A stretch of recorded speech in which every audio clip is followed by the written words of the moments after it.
Welcome to Lovin The Loveboat, a fond and funny look back on the world's greatest cruise ship-based television show.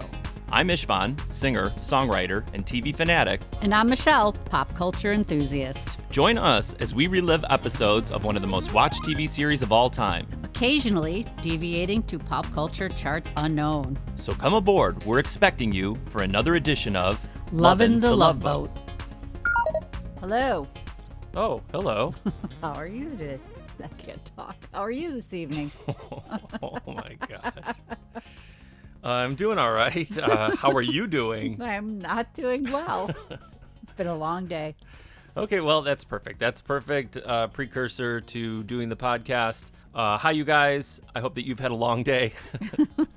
I need a cruise vacation. Yes. Well, you know what? If you were an engineer, like on this episode, because it seemed like a Polish engineer was missing, you could have found well, maybe not a free trip on this cruise, but some way onto a cruise. Well, as we know, I can just waltz on very easily. That's right. And That's your goal. Just show up on a cruise, so it doesn't even matter. All right. Hi, you guys. We are on episode 34, and we're so glad you're here. Michelle. Yes. Let's kick it. All right. Today, guys, this is actually a Thanksgiving episode. I know. And it's not really like the super focus, although it kind of is. I know that that's vague, but I think everyone understands if you've watched it, or you will as we go through this. But let's get to the storylines so we can figure this out together. First, we have Man of the Cloth. Hang on. Yes. So I was looking it up on Internet Movie Database. Okay. They don't call it Man of the Cloth. Oh, they don't? But I did see Man of the Cloth. They call it The Minister and the Stripper. Yeah, I don't know. I think I actually, like, when I started to watch it, like, it's titled differently in the description of Paramount Plus, but then I just go by the show itself. Like, it did say that in the title, like it scrolled across, and then when I was looking at my notes, I'm like, Man of the Cloth. Yeah, I don't know. There's weird discrepancies with things, and then again, we've covered that, like, certain like main cast members are excluded from the show, right? As far as like them getting any kind of credits. I don't know. I have, you guys, depending on which way you see it, I have Man of the Cloth, written by Fred S. Fox, and Seaman is back. Seaman Jacobs. We also have Her Own 2 Feet, written by Ann Gibbs and Joel Kimmel. And finally, we have Tony's Family, written by Henry Coleman. I'm going to get right into it. Please do. All right, first we have the great Van Johnson. Who is Van Johnson? And was he in a Thresher accident? Because I couldn't stop staring at the All right, yes, scar on his head throughout this entire thing. So, yes, he's an actor from, you've seen him around in everything, movies, TV shows. Likewise, I could not stop staring at the gash in his forehead. So I did a little research. Thank you. And from what I found out, he was filming a film called A Guy Named Joe in 1943. It was in a near-fatal car crash. Wow. And they ended up putting a metal plate in his head as a result. Wow. Yeah, and then fun fact, he was with Spencer Tracy and Irene Dunn in the play, and they were going to, like, can him, I guess, from the film while he convalesced, but they threatened to quit the film altogether if they didn't wait for him to get better. The actors did? Yeah, so they wielded their power. They waited. He got better, and then that kind of like kicked off his career. That's pretty cool. Yeah. Wow, we were just watching this weird thing today. I make Michelle watch weird stuff in the beginning of the day, and there was a guy who went to Shelley Winter's home before it's about to be raised in Beverly Hills. And then we found out that, like, the actor, what was his name, Ronald Johnson or whatever his name was on the film, she kept screwing up because she was so nervous. And he said, you earned this role. You're not going to get kicked off. Calm down. So it's kind of nice to know that, like, maybe things like that happen. Yeah, he gets in an accident. We're going to kick him off the film. That's We brutal. can't wait. We got to get this film out. We cannot wait for him to get better, even though he almost died and now has a metal plate in his head. Well, yeah, the metal plate-headed Van Johnson is on this episode as Burt Weiler. Also, another fact about him, which I could kind of see now, he was another closeted Hollywood actor who they married off a bunch of times. Oh, wow. Yeah. Oh, I didn't know that. Wow, Michelle. I'm filling in for your mom. Man all alive. information today. For being exhausted, you are. You are really representing. All right, who Well, else? that's the only person I really have a ton of information on. That's more than enough. All right, who else do we have? Then we have June Allyson, who played his wife, Audrey Weiler. Weiler. Mm-hmm. And, she's been in all kinds of movies from the 40s on. She's a fairly famous actress. Mm-hmm. And then we have Vivian Blaine, who played the helmet-haired Barbara Sharp. You mean the ghost of Lucille Ball? Oh, my God. I was looking her up, too. And she, is most famous from, I guess, Guys and Dolls. And she was really pretty. And then all of a sudden, she got that crazy helmet hair when she was in the 70s. Her fright wig that she was wearing. I liked her, though, on the show. I liked her a lot. I did, too. And then her husband was played by... Oh, he was awesome. Alan Young, as you know from Mr. Ed. Oh, okay. No, I don't remember. Yeah, I'm terrible. But yes, of course, that's a famous show. But I liked him on this a lot, and his clothing was I was going to say, you probably awesome. were a little, didn't put two and two together because he, groovied out. He, grew out his hair. It was he had, lighter. That ascot on or whatever. He had, always, a groovy, 1970s blazer. Man, kind of hippied out a little bit there. Yeah, he had a great look going. We have Peter Graves. Yes. As Reverend Gerald Whitney.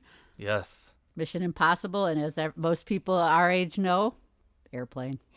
He was awesome. Hey, who's he partnered up with on this cruise? No one better than Roz Kelly.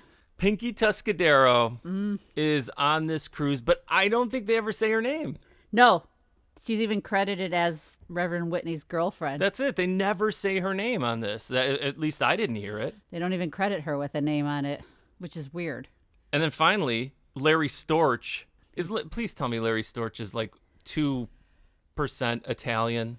I have no idea, honestly. I should have looked that up. Because he strikes me as not being Italian, and he is playing an Italian on this, and he's playing Tony Santini with a terrible fake Italian accent. Well, when we get into his episode, I found the whole thing weird. Yeah. All right, let's get into the weirdness. Well, hey, what about the little boy? Angelo? He's played by Tony Latore. So he does sound Italian, and by that head of hair. Yeah, he had a good head of hair. And he was our age, literally our age then. So that's how old we were when this show came on. He was the same age as Angelo. Yeah, we were. He really stole the show. He was a sweet, adorable little kid. Obsessed with gambling because he kept ending up in the little gambling casino. The really tiny, sad gambling casino. Because I imagine on cruise ships now, a gambling casino takes up a whole floor of a ship. Oh, dude, you have no idea. From what I've seen, yes, it's remarkable. All right, let's do this. Let's get into it. As we arrive on the ship, there is an immediate dilemma. And as I said, there is a Polish engineer who, what happened? He got sick. So he got sick. And so they need somebody to still, man the engineering duties. And so the captain just decides, tell Tony Santini, who has made plans with his entire family for Thanksgiving, tough luck, buddy. You're staying on the ship. Well, sir, I guess everything's in order. Not quite. Chief Engineer Pilevsky just phoned in sick. Sick? Well, now, what are we supposed to do? We can't sail without a chief engineer. Where are we going to get one at this late date? And how come he picks today to get sick? And why does this always have to happen to me? Keep Tony Santini on board. Cancel his leave. Oh, but Captain, it's Thanksgiving. Tony's made plans with his family. He's not going to like this. Miss McCoy, let me remind you the responsibilities of command are rough. I'm not going to tell him. Well, I'm not telling him. Oh, sure. Sure, leave the dirty work to old Goat, right? Well, why does it always have to be me? Hi, Tony. Have a wonderful Thanksgiving. You too, Tony. Tony, wait. Gopher has something to tell you. Well, say it quick. My family's waiting for me in the car. Well, Tony, you have a good vacation. Thank you. Tony, Pilevsky just phoned in sick. He's got the flu. Now, don't yell, but you have to stay on board. Awesome!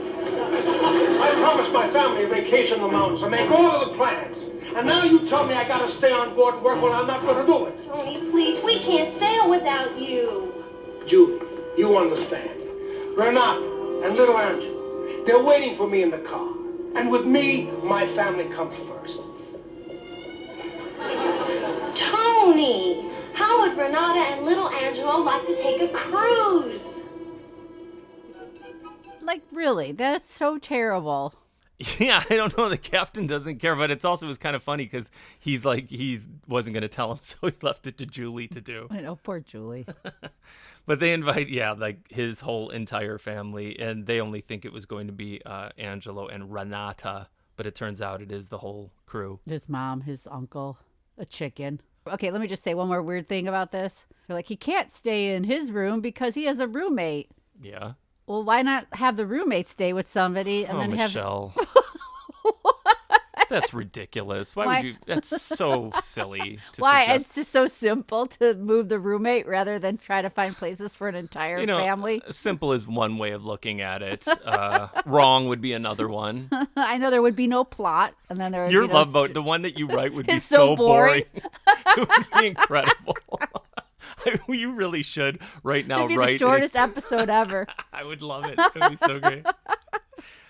Now, we have that, which is a pretty elaborate dilemma, but we still have other guests, like guests that purchased a ticket, coming onto the ship. We are introduced to the minister. Reverend Whitney. Oh, Mrs. Sharp, what a pleasant surprise.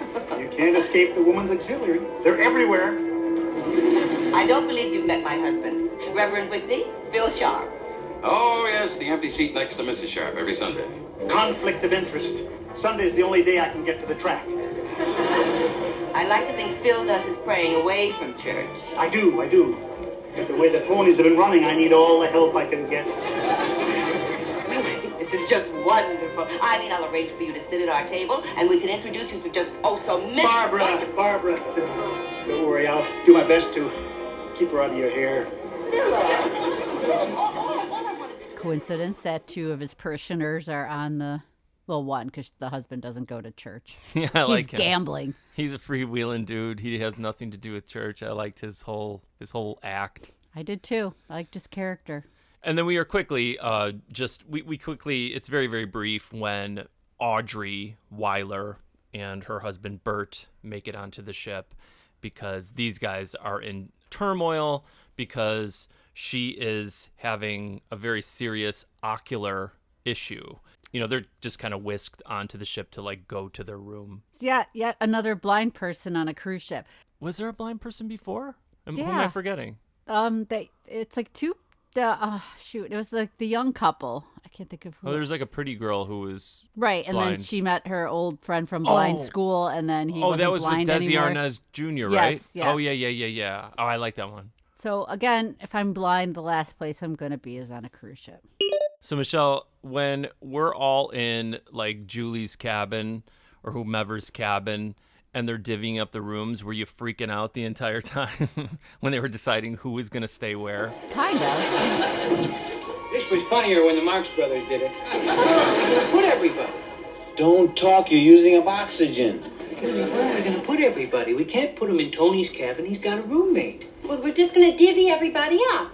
Gopher, you can take the kids. Renata and Tony, if you don't mind, you can sleep on cots in Doc's waiting room. And Uncle Gino, you can bunk with Isaac. He's a little hard of hearing. What's the difference? He doesn't speak English anyway. And that just leaves Grandma, and she can stay here with me. Now, all we need is a place for the chicken. Don't fool with Grandma's chicken. She likes the children to have fresh eggs. Oh, well, that'll be different. I've never had a chicken for a roommate. Be grateful she's not into goat's milk. Yeah. Everybody, just make yourselves at home. And on the passenger decks, blend in with the other people, okay? When it comes to meals, we'll bring you your food. And kids, here's a little spending money. All right? Thank you. There's silver dollars. I get them from Las Vegas. Oh, Las Vegas gets them from me. Okay, remember, stay clear of the captain at all times. Gino, Mama, sta attento al capitano. Ah, ho capito, sì. Grazie. L'ultima volta che io sono stata sul Pirosto ero giù nella stiva. Questa volta finalmente vado in prima classe. What did she say? She says thank you. The last time she was on a ship, she traveled steerage, and now she's finally going first class. Well, welcome aboard. Poor Julie gets the grandma and the chicken. Yeah, it is a little strange. Although once I was on a plane to Mexico, and there was a chicken on the plane. Yeah, no one in my family, of my Italian family, ever had a chicken. Ever. It was not a thing with us. Not that I remember. She's old world. I guess so. So Van Johnson and June Allyson have a very, very heavy moment in their cabin because she's disclosed. Well, bottom line is she's blind. She's gone blind, but she refuses to kind of admit it, right? Yeah, she can't accept that this is now her fate. And, he's trying as hard as he can to face it all, move on to this next chapter of their life. You know what I hate, Michelle? I hate the term cold cream. I've always hated it, and I don't know why. And she's unloading all of her stuff, and then she's talking about, knowing the difference between, toothpaste and cold cream. What is cold cream, Michelle? I believe it's like you put it on at the end of the day, and it kind of helps remove your makeup. Was that it? You put the cold cream on, and then you wipe it off, and it wipes off. Which leads me to who does her makeup. Well, she goes to the beauty parlor. That's the thing. That's later on. We're jumping the gun. But that's the other thing that was a pretty popular thing, certainly with your grandmother, from what I remember. Certain women, they would make regular appointments to go to the beauty parlor. So there's no problem there. There was a mannequin woman with her hand later on the ship in her, you're soaking in palm olive or whatever. And she looked like a cadaver, sitting there completely frozen. That lady did look very, with very the black weird. hair? Yes. Oh, my gosh. Yeah, but she's not going to the beauty parlor once a week and then keeping her makeup on for a full week. She's got her cold cream. Oh, I don't. You know what? Honestly, save it for your episode. I don't know. No makeup on blind people in my episode. So she just is bummed, and you can understand why. Sure, and it's a new thing for her. Absolutely, a huge, huge thing in her life to have to deal with, and she's just not handling it very well. And he is trying, her husband, as hard as he can to show her that there is a life beyond sight. Dresses on right, slacks and jackets on the left, okay? I'll never remember. It's all right. I'll be here to help you dress. Oh, Bert, I'm never going to make it away from home. Audrey, you're unpacking your makeup case just like every other woman on board this ship. Oh, big deal. Anybody can tell the difference between a tube of toothpaste and a jar of cold cream. For everything else, I need you. Sweetheart, your sight has been deteriorating badly for the past year. Your eyes are never going to be the same. So we'll both just have to adjust to it, that's all. Adjust? You don't know what you're talking about. Do you know what it's like not to be able to do anything for yourself? But you can learn. You can go to the Institute and learn. Learn what? How to make brooms and baskets? You can learn to deal with your problem. And they'll teach you to read Braille. I'm too old to learn Braille. Oh, no, you're not. I brought along your cane just in case you decide to use it. But I can't use that cane. People will think I'm blind. You are, Audrey. Don't say that. Don't say that. I'm sorry, baby. I'm here. She may not be blind, but she's pretty meddling. That's a pretty fancy segue. What? Mrs. Sharp. Oh. She, again, coincidence that two people from the minister's parish. One. He doesn't go. He gambles. Right, you're right. He plays the ponies. They happen to be on the cruise ship, and then they mentioned that he is recently widowed. Talk about cold cream. That lady's got to put a lot of cold cream on. She had tons of makeup on her face. She really did. Holy mackerel. She looked like a clown. They didn't really go together. No. He looked like 20 years younger than her, He did. first of all. And then, I don't know. I'm sure when he's at the track, he probably has a few dates on the side when she's in church. With strippers. But she's obsessed at this point now because... This is a pleasure cruise. Don't spoil it for him. What an awful thing to say. I was only trying to make his cruise a little more pleasant by introducing him to some nice young lady. What's with you and all your cronies? Why is it so important to get this guy married? Because he has been a widower for years, and it is more seemly for a minister to be married. You're just trying to make sure he doesn't have any fun. Oh.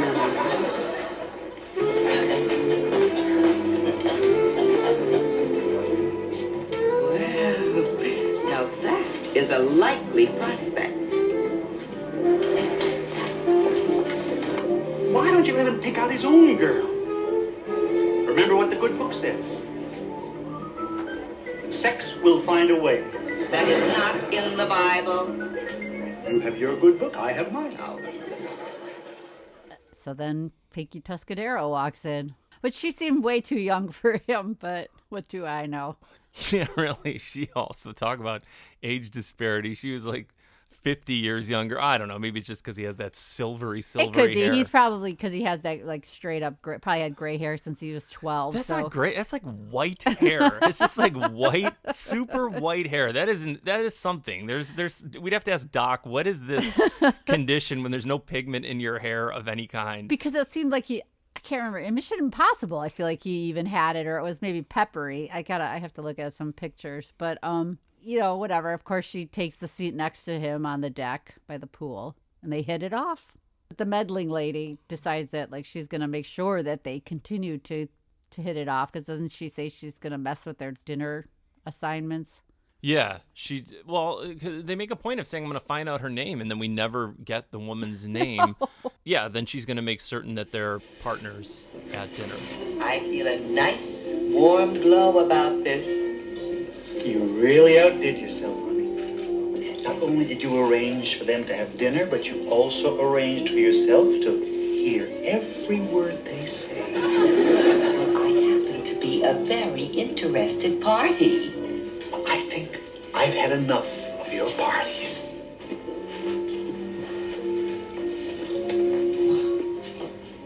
All I know about you is that you're Jerry Whitney. What do you do? But don't tell anyone, but I'm a minister. I don't believe it. Yep. Reverend Gerald Whitney. I've got a church in Walnut Creek outside San Francisco. Well, if you want proof, I've got a sermon that can put you to sleep in 3 minutes. I don't usually play 20 questions. What do you think I do? Oh, let's see. I know you're an international spy. You are really Mr. Willis from Winnetka. You're warm. I'm a dancer in Las Vegas. Oh, really? Mm-hmm. You know that I once thought about taking tap dancing lessons. Oh, well, that's not really my specialty. I mean, mostly what I do is take my clothes off.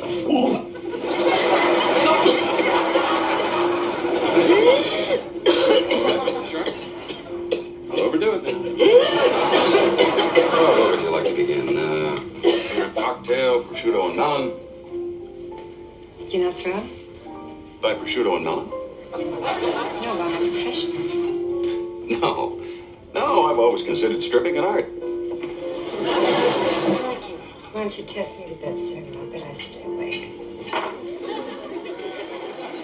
Michelle, did you see the giant glass of liquor that the woman was drinking at her table? I did. And then the other thing, when the husband leaves, yeah, and every time he leaves her, do you ever notice the surprised look on her face? No. She's always shocked that he's leaving when she's totally meddling in other people's business. No. Oh, yeah. It was almost like a weird soap opera. They would pan to her surprised looking face.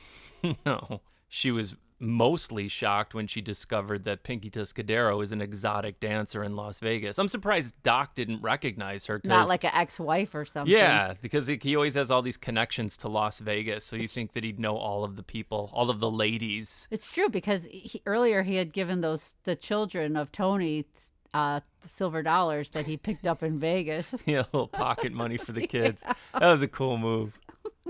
I like that. I thought that was kind of great. It is. Here's $1 silver for you. Something my grandma would have done. You know, Doc is not only smooth, in that way, right, but he's also incredibly perceptive, Michelle. Good evening. Oh, hello, Doctor. Would you think it very forward of me if I asked your beautiful wife for a dance? Oh, I wonder would love to dance. As a matter of fact, he used to win a lot of trophies. Ah, and I bet you're just as good as ever.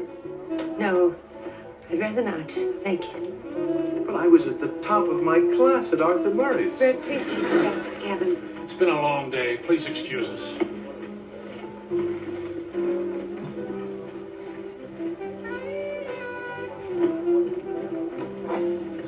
Don't tell me that a woman is blind to your charms. She is blind. But she won't admit it. That whole part was very dramatic. I loved that scene so much. She is blind. There's a lot of killer, like like ways that they wrap things up and tie things together. This is like a pretty classic episode. I like this episode a lot. We didn't ask or say in the beginning, but I do really enjoy this episode. You're right. It was a very classic like episode. Just super solid, like the super solid Love Boat that like I'm kind of looking for, because they did some of those things where they're taking on these really heavy things and they nail sort of like the breaks into commercial and stuff. And that was a great one, I thought. Mm-hmm. You know, Doc, he's an amazing guy. He really is. And they're lucky to have him on this ship, you know. Mm-hmm. But they're lucky to have the entire crew, quite honestly, because our favorite, Isaac, is, you know, always in great spirits. And he's kind of like making his way down the hall with a big tray of warm milk. In a glass. You know, they're all trying to like keep this Italian scandal away from the captain. Of course, he bumps into the captain and he's quick thinking and kind of gets him off the scent and then heads into Gopher's room to help him out with the kids. Pokey little puppy had to go to bed without a single bite of shortcake, and he felt very sorry for himself. Now the next, where have you been, man? Hey, the fuzz. Oh, those two fell asleep after the great big fire engine. But Angelo here has had 5 stories and he's still going strong. Angelo, ready to go to sleep now, right?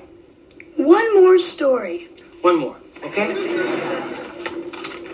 New 7-day cruises to Mexico. Wait a minute. Let me try. Okay, here, take this. Here you go, Angela. I like to take this milk, you know, enjoy it, now relax. Now listen, I'm going to tell you a story. Once upon a time, there was this cool, laid-back chick with yellow frizz in her hair. I mean, she was called Goldilocks. And she got lost one day. I mean, L-O-S-S-T, lost. Now, what she did was she hot-footed it to the nearest pad, and she gloms on the 3 bowls of grits. A big bowl. So the groovy version of Goldilocks and the 3 Bears puts the kid to sleep. His funky fairy tale? Yeah.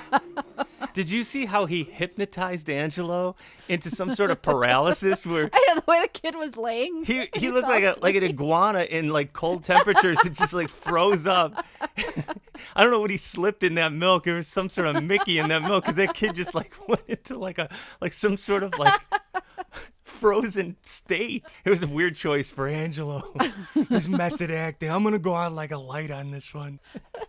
But it was great. He was telling, yeah, Goldilocks. Isn't that what he was doing? Yeah, it was like a groovy, funky It was version. awesome. But that's it. You leave it to Isaac, and Isaac takes care of business all Isaac's the time. amazing. That was a pretty awesome scene. I really enjoyed that one a lot.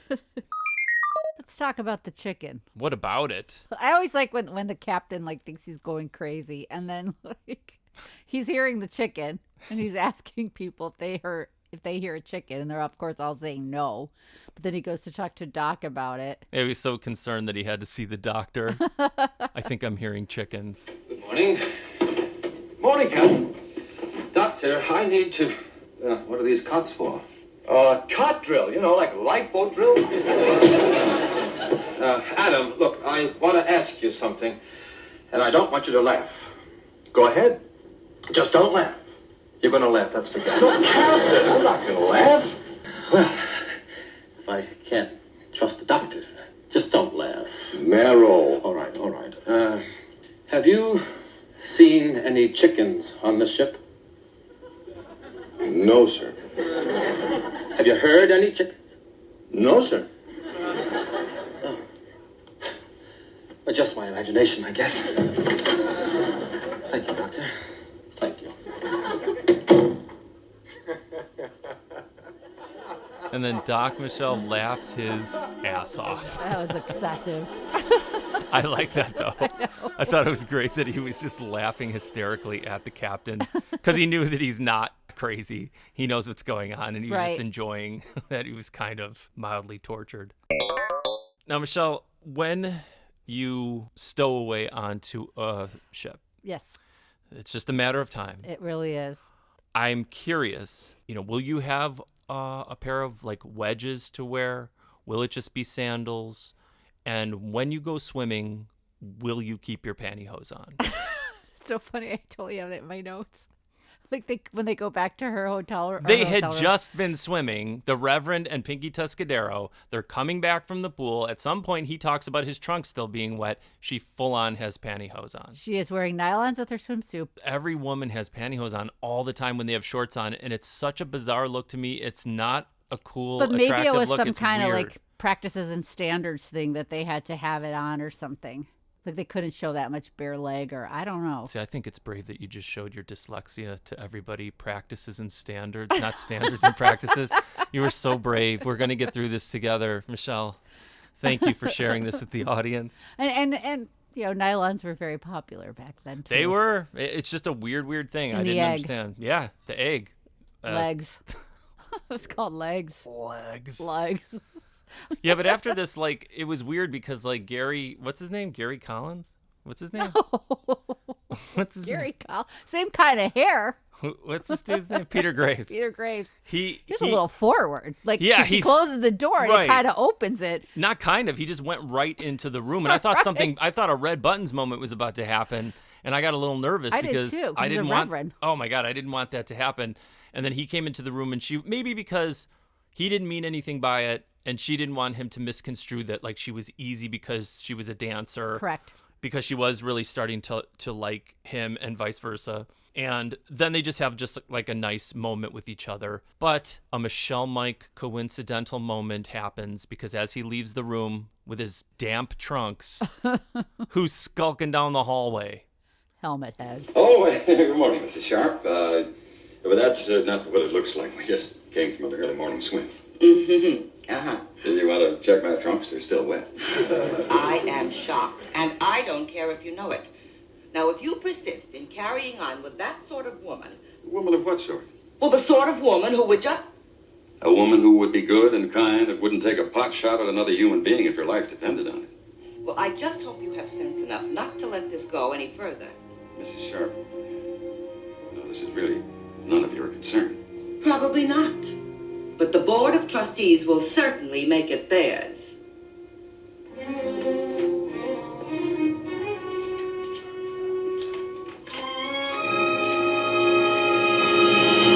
In a very threatening manner. She threatens to go to the board with his affair with this woman. Well, not really an affair, but like... Scandalous relationship. You would never know she was a stripper, though. She doesn't even... She dresses very conservative. She wears nylons with her bathing suit. Yeah, you don't see her real skin. No, and she's genuinely a nice woman.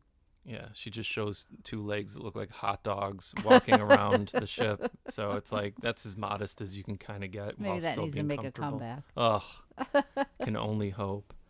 But speaking of modesty, our poor, unfortunate, unsighted protagonist and her husband, wearing every article of clothing that they brought onto the boat to sit outside on the deck, are soaking up the sun, in air quotes, because, again, every inch of their body is covered by clothing. True.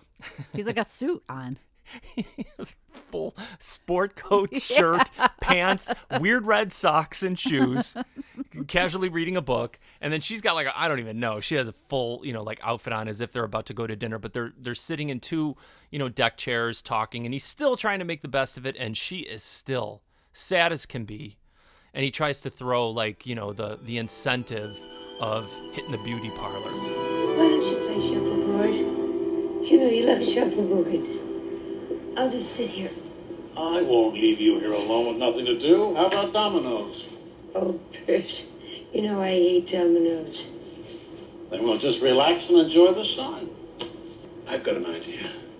Why don't I buy my best girl a drink before she goes for her beauty parlor appointment, huh? What beauty parlor appointment? The one I made for you. Why? Don't I look all right? Is everybody staring at me?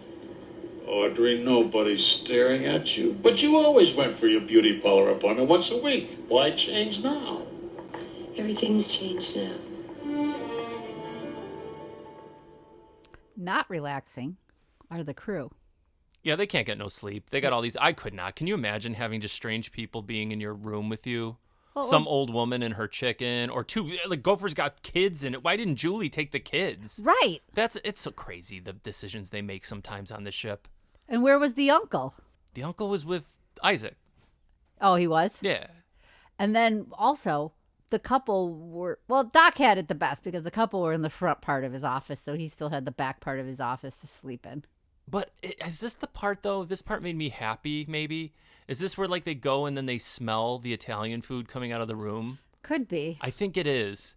And Evie and I had the same situation, even though Michelle was telling us it wasn't happening not too long ago, like around Easter.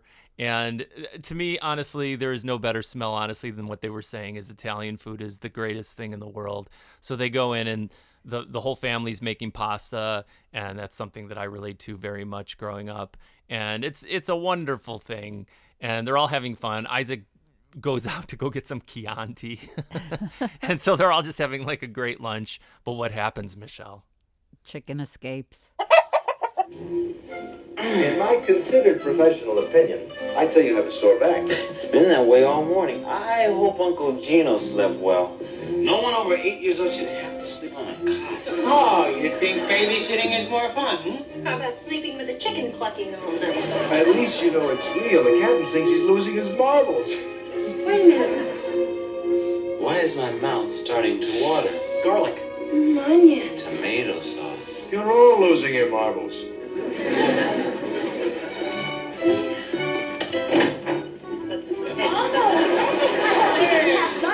We love you, and we wanted to show you how much. Hey, you know what we need here is some Chianti. Hey, well listen, I'll go liberate a bottle, okay? Oh, don't eat everything up. I'll be back in a minute. Save me some, okay? Hey, Tony, how do you stand it? Stand what? It's my family. A man's family is the best thing in the whole world. Without the noise, I go crazy. What about when you're tired? When I'm tired, I get off the ship. I come home to 3 shining little faces and my beautiful wife, Renata. So our boy Angelo realizes that the chicken has escaped and left the room. Yeah. So he runs out to go chase it down. And who happens to be walking by? He has his chicken radar, the captain. And then at first he's relieved. Right. To think that he wasn't going crazy. But then it hits him. Dinner's ready, everybody. Roz. Angelo. He's not here. Neither is the chicken. Oh, no. Would you like to explain this chicken? Of course, sir, but first how about some spaghetti? So that was like a classic, though, sitcom-y type thing where like the door opens and then there's the captain with the kid and the chicken. I thought it was all good, though, because even though these are like standard sort of like things, the way that they did it all, because the family's having fun and they're all eating, and that's kind of the nature of something like that. When your family's together, it's all chaotic in a great way. And then stuff like that could happen, like all of a sudden the dog gets out or the cat gets out or something, and then one of the kids runs and goes and gets it, Right. and then he comes back. So that whole scene, like I said, most of this episode, I really like the way that they put all these little scenarios together. But then the stern side of the captain comes out. The dilemma. Oh, my gosh. Sir, it's all my fault. I take full responsibility. It was the only way I could think of to keep Tony on board. Oh, and are you prepared to pay passage for all of them? Well, sir, Julie, you know that stowaways have to pay the fare or get off the ship, whether the crew invites them or not. Oh, come on, sir. You're not going to put Tony's family off in Ensenada. The line has rules and I have to follow them. Officially, they are stowaways. Well, then, sir, I'll pay if I have to, but I just don't have the full $1,500 right now, sir. Bigger in crew rate and kids at half fare? I did. I was afraid of that. Well, then we'll all kick in. Right. I'll kick in myself. Now wait.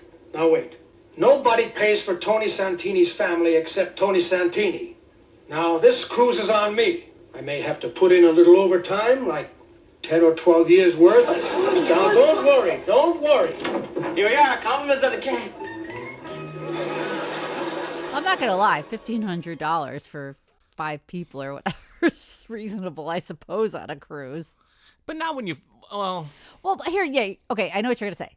He was supposed to be on vacation with his family. Right. And then Captain made him come on this cruise, so it should be a wash and nobody should have to pay. Right. I mean, like, that's insane. Like letter of the law about, like, stowaways and stuff. Did Charo have to pay every time she was a stowaway? Oh, I don't know. Yeah, I don't remember that. Mm-hmm. Yeah, this is the only part I really did not like, because this poor guy, they were very sweet, and he was coming on and he was foregoing his whole family thing during Thanksgiving. Right. And then somehow they're going to be beholden to come up with this money to pay for this entire cruise, which is not even a cruise because they're all having to sleep in these funky rooms and stuff. It's not like they're getting some sort of like VIP treatment. They're all having to hide and eat random food. They can't eat at the buffet like everybody else. It's not like they're getting all the amenities of the cruise. And that's not right. Nope. Renata's not getting to go to the beauty parlor. Correct. Angelo can't even gamble like he wants to so badly. Poor Angelo feels guilty, though, that he has caused a shame on his family. He's a good boy. I love that Angelo. He's a good boy. He makes me proud. Don't make me cry. Oh, no, he went into a trance again. Wake him up. So everybody's kind of conflicted right about now. You know, the cruise is on choppy waters because Pinky Tuscadero, she's upset now because she overheard the cranky skeleton threatening the minister who handles all of this. I guess that's how you have to lead your flock. You have to be unflappable. You have to be strong. And he shows that sort of strength because he's standing by his decision, standing by potentially his new mate. Well, he's calling out her BS. But yeah, and she, though, she's upset because she thinks that now her whole background, her profession is now reflecting poorly on him and jeopardizing his life. Hi, I've been looking all over for you. You know that desertion on the high seas is a serious crime. I could have you thrown in the brig. I'm sorry, I've been hiding out. I realized I'm becoming an embarrassment to you. Embarrassment? Jerry, I heard what that Mrs. Sharp said. Now what about your board of trustees, huh? Oh, well, let me tell you something about the life of the minister. Every move that he makes is subject to the scrutiny of the board and the ladies' auxiliary and every other single member of his congregation. But in order to lead my flock, I first have to be in charge of my own life. I have to do what I believe in. This above all to thine own self be true, right? Well, it's not the Bible, but Shakespeare's not bad. You know, with a little practice, you'd make a great minister's wife. You didn't know she was a classically trained actress, did you? No. That was amazing. That's showing she's not just your average stripper. She has brains, too. Yeah, and as an actress, she has range. That was incredible. It was a great scene. I love when people are on that part of the ship. It's always like a scene of some heavy conversation. Yeah, but they're handling it kind of nicely, and you see their relationship develop in kind of a cool way then. Absolutely. Because it's being tested immediately. And they couldn't be more opposite, really, from one another. Can we just talk about this whole beauty parlor scene next? Yeah, I always found the idea of a beauty parlor fascinating. Especially on a cruise ship. Yeah, I love the idea of it. And he does, I guess, finally drag her to the beauty parlor. I'll wait for you in the cabin. Have them call me when you're done. No, you be back in an hour. I don't want to wait here alone. I'll be here. I made your next appointment for 4:30. Oh, Mrs. Weiler? Yes, we're ready for you. My wife needs a little help. Sprained her ankle. Oh, I'm sorry. Of course I'll help you. See you in an hour. We'll have her gorgeous for you. Mr. Weiler, this is absolutely none of my business. But why did you say your wife sprained her ankle? What did you want me to say? What's wrong with the truth? That she can't see at all. She refuses to accept that. I try to make things easier for her. Well, maybe in a way you're making things harder. Perhaps by letting her lean on you, you keep her from standing alone. So I shouldn't let her lean on me, huh? My wife of so many years, the woman I cherish more than life itself, who can't even make it down this passageway by herself. No thanks, Dr. Bricker. I think Audrey and I can do without your sage advice. I have to agree with Doc. Why would you say that she broke her ankle? Yeah, I don't know. I think he I think he just was really kind of overwhelmed with the whole thing, and she was really a lot to deal with. That's just his tactic. No, I get that. But then, like, you got to think at some point the beauty parlor lady is going to be like, what do you think of this? And then Yeah. She can't see. She can't answer that. When she's in the beauty parlor, though, does she say, though, I know that she can't see, but does she ask for a Dutch boy haircut? Like, what would you like to do with your hair? Anything different? No, just I'd like to keep the Dutch boy. Let's get to the Thanksgiving dinner. That's right. It's pretty heavy. Ladies and gentlemen, Chef Antonelli welcomes you to the Captain's Thanksgiving dinner. Michelle, did you see the flaming turkeys come out? They all came out at once, like 10 turkeys. 10 turkeys. They weren't flaming, unfortunately. Only flaming ducks on the ship. But they had about 10 turkeys for everybody for this Thanksgiving feast. Everyone's real excited. And they dressed Tony Santini in some kind of fake captain's outfit for some reason. Yeah, I was wondering, why was he dressed like that? I don't know. All of a sudden they put him, first he's blue collar guy, then all of a sudden he's got like some kind of little junior captain's outfit Like on. Gopher, almost, dressed like Gopher. And then I thought that was odd, too. But they're all at the table together, and, you know, they throw it, not surprisingly, to the minister to say some sort of little prayer. And the minister does what would always mortify me at your family Thanksgiving, where you all have to share something that you're grateful for. Reverend Whitney, would you do the honors? Certainly, Captain. I can't speak for everybody, but I know that we all have something to give thanks for. So why don't we just join hands? Here we are. And say what makes us grateful. As for me, I've always preached about love, and so I'm especially thankful on this day that I've found someone with whom I can share it. I'm thankful that I found such a wonderful man. And such a courageous one, too. The nerve of him flaunting that woman, and on a day like this. I as much as told him that he wouldn't have a parish if he kept this up. You told him what? You heard me. And I will see to it, too. I lost my appetite. Not just for food, for our marriage.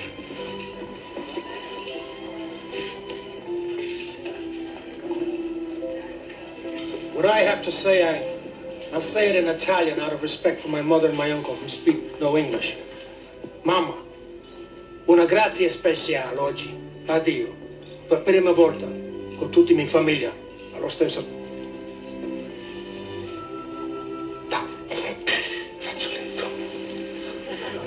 Tony says he is thankful to God to have his whole family, the people that he loves, at the same table. Audrey? I have nothing to be thankful for. Please excuse us. When they get to Van Johnson and his wife, she's still upset and she's not thankful. Oh my God, she ruins the whole Thanksgiving basically with her sadness. I know. Jeez. And it's just like, you know, you have the wonderful Italian grace where he's tearing up because he's got his family with him and that's all that matters. That was really nice. But there's also potential. This is very roller coastery, this whole thing, because then it's like the other dude, Mr. Ed guy, he's threatening divorce. Right. There's a lot of uneaten turkey going on in this Thanksgiving dinner. Yeah, there's like a storm out and a walkout, and then like super emotional, nice, like I've fallen in love with a stripper, and it is just a wild Thanksgiving. Once again, she had her surprised look on her face when he walked out on the Thanksgiving dinner. Well, there that was really appropriate because she basically just got split up with by her husband, which she wasn't, because she was being so self-righteous that she wasn't prepared for that. That kind of blindsided her. It did. The whole thing, like you said, ended with Audrey, you know, just getting up and leaving because she has nothing to be grateful for. They're back in their room. Plot twist. Well, it's just at some point, it's the final straw. And you have to take a stand in some way. And Van Johnson, the way that he does this dramatic turn out of the room, leaving her to fend for herself. With just her cane. Oh, my goodness, was one of the most glorious scenes. I loved it so very much. I'm sorry, Bert. I'm so sorry. It's all right. No, we never should have come on this ship. It's okay, baby. It's okay. Next time I'll know better. I'll stay home. What, for the rest of your life? Well, what else can I do? I know my way around the apartment. And you'll be retired soon, and you'll be there with me. Audrey, I may not be there someday. What do you mean? Well, I can't live forever. Lord, don't talk like that. Oh, Bert, I'm so frightened. Oh, sweetheart, your life is never going to be the same. But it still can be full and rich and rewarding. But first, you're going to have to learn to accept what's happening to you. And take your first step as a blind wolf. Bert?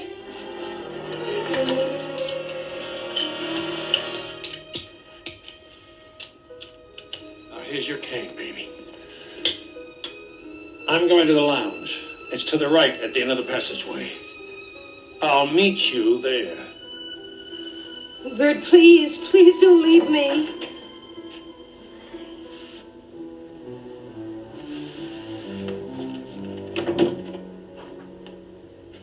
Bert?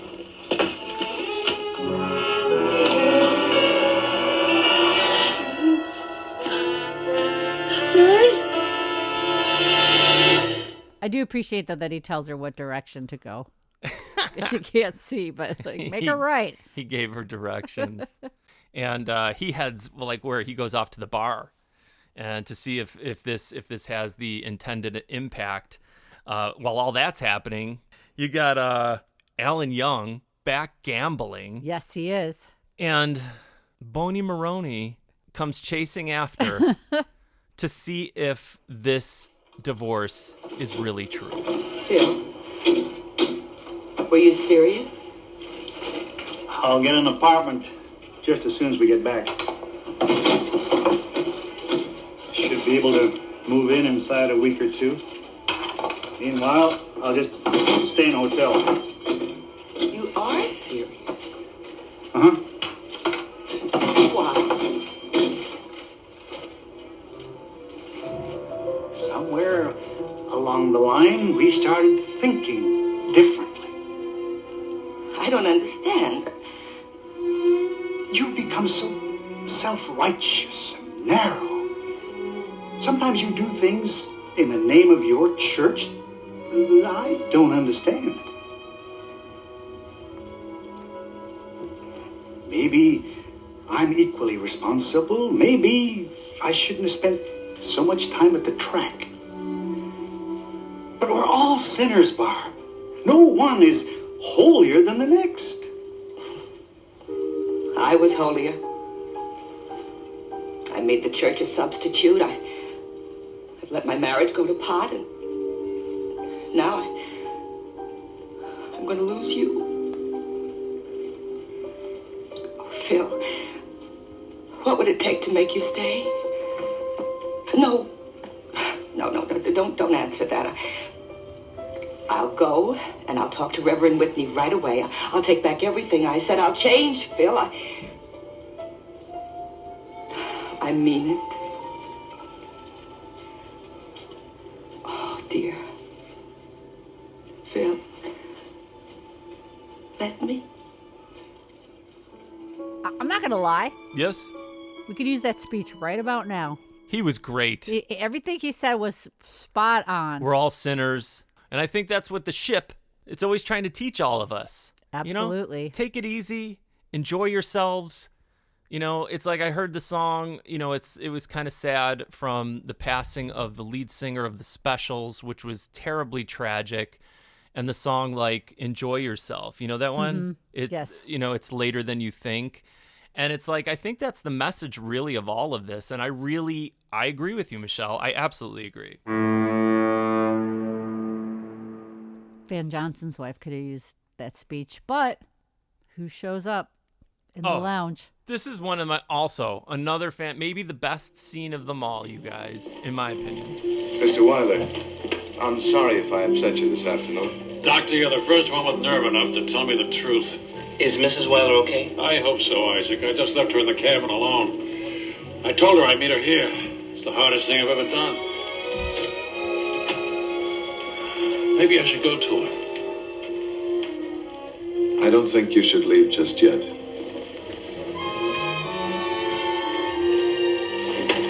Not yet. Good evening, Mrs. Weiler. You're looking lovely this evening. Who's that? It's Gopher.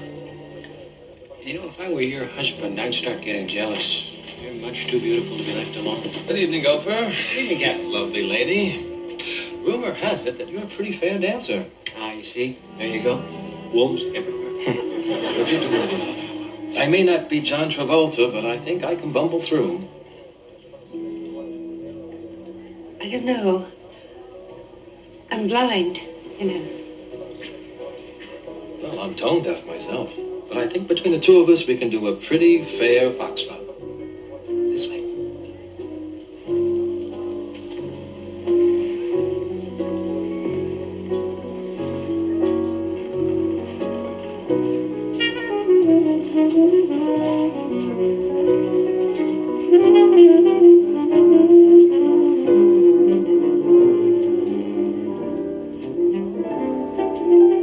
She's a wonderful dancer. Yeah, but I can't say much for the captain.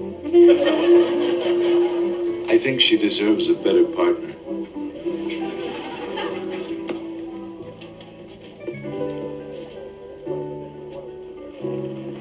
Excuse me, may I cut in?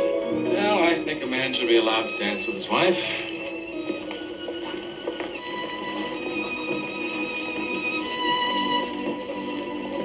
I love you.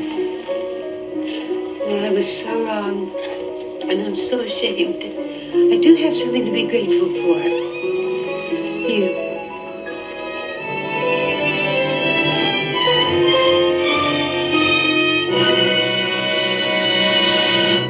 And I think that was really a wonderful, with bits of legitimate humor thrown in without that humor taking away from the seriousness of that scene. And I thought that they did that great. Hey, did you see your guy was on the dance floor? Who? My guy? I don't have a guy. The man of mystery. He was? He was always on the dance floor. You always have to look for him on the dance floor. See, I was so moved by this scene that I didn't even notice. It was Johnny really, Disco was on the dance floor? It was really brief, and it was like a side back view, but I did notice him. Johnny Disco? Yes. Oh, man. Now I got to watch this for a third time to see Johnny Disco. It's really quick. I don't think but I can always handle go to it. look for him because he's always out on the dance floor usually. Oh or in a lounge smoking a cigarette. Your boy, Anthony. It's not Anthony. What is it? Oh, my God. You got to stereotype. You got to stereotype all us Italians. It's Angelo. Oh, okay. All right, let me cut. So your boy, Angelo. My boy. Ends up back in the casino. He loves gambling. He's watching Alan Young do his final gambling with his last of his coins. See, but Angelo is a sweet boy. Right. Because he thinks that he has run out of money when his family, in fact, is in need of money. 1,500 smackaronis. So he gives him his coveted silver dollar. Silver dollar. That's a big move for a kid to do. Is. He gives it to this guy who he thinks has no money left because he's a good boy. And then as they reconcile, because how can you let go of a beautiful 20-pound wife? Well, her hair is 20 pounds. Yeah, so she weighs a grand total of 25 probably. That he plays the slots and he wins big. And then what happens? They put it in her scarf, and Angelo and his family are sitting in the lounge, sad about how they're going to come up with this money.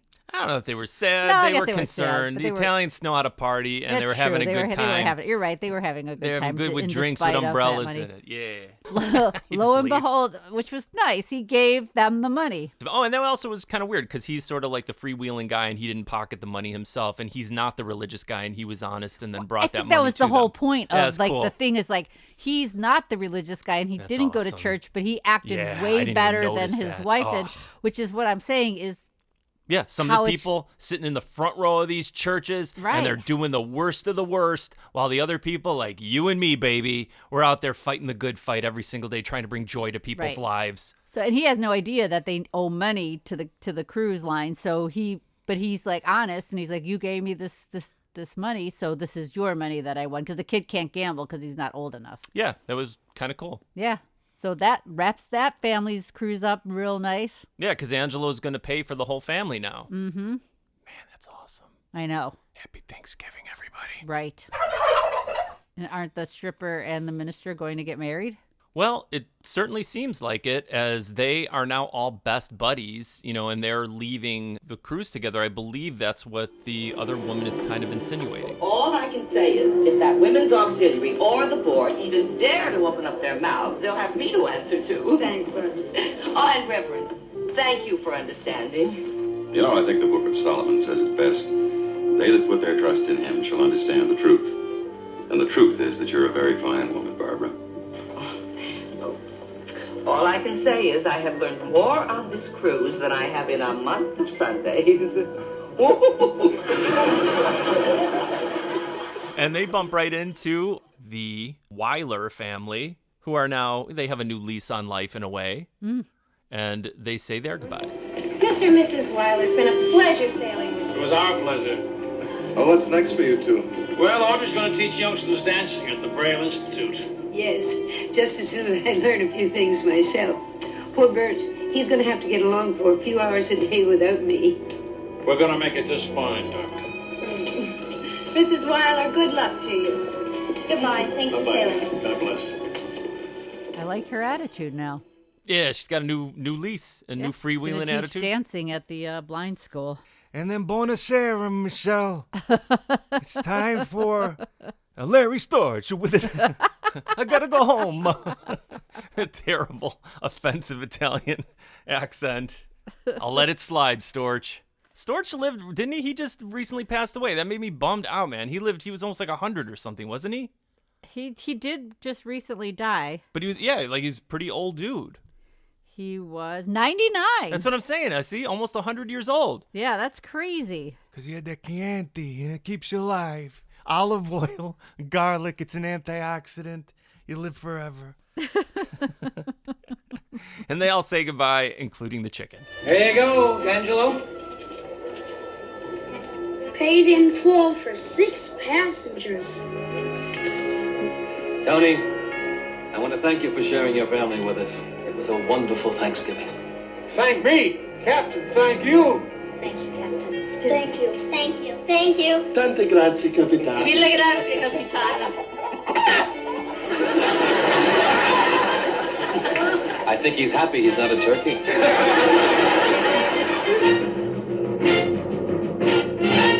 And that's it. I mean, that's the episode. I really liked this episode a lot. A lot of life lessons. It moved really quickly, but it was also kind of jam-packed, and thought it was good. I did too. Got to see the olive tree again in the dining room that I like to see. With cantaloupe, right? Yeah, Tower of Olives and cantaloupe. And such a weird combination. And then tons of turkeys. I'm going to make that for Thanksgiving. We hope you guys liked it too. Again, we got some really cool emails recently, and it's great to know that you guys are out there. And it's fantastic when people are contributing things, whether it's like guest appearances on the show or like we got the brochure from the very first cruise that I posted on Instagram is super cool and exactly what Michelle and I hoped the show would turn into, really. I super appreciate like knowing that people like it as much as we do, so it's really, really awesome. Yeah, thanks you guys. And until episode 35, I am Istvan. And I'm Michelle. Captain Stubing, please come to the bridge. And we are Lovin The Loveboat.